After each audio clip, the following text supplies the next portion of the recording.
বর্তমান প্রধানমন্ত্রী নরেন্দ্র মোদীকে সরাসরি বলে গুজরাটের কসাই।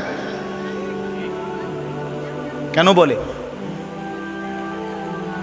সে মুখ্যমন্ত্রী যখন ছিল ওইখানে, স্মরণকালের সবচেয়ে বেশি মুসলিম নিধন, মুসলিম শাহাদাত বরণ করছে এই গুজরাটে। তাইলে বলেন অসংখ্যবার, অসংখ্য। আমি তো আগরতলাও গেছি, ত্রিপুরাও গেছি চিকিৎসার জন্য। ওইখানকার এক মুসলমান সিএনজি ড্রাইভার, উনি বলতেছে, হুজুর আমাদের এই সিএনজিতেই তারা ওঠে প্যাসেঞ্জার, কয় যে আমরা অকথ্য, এত নৃশংস অকথ্য গালিগালাজ করে, কাঁদি মাঝে মাঝে যে আল্লাহ আপনি কেমন আম করে এমন জায়গায় দিলেন যে চতুর্দিকে আমাদের মুসলিম আত্মীয় স্বজনও নাই।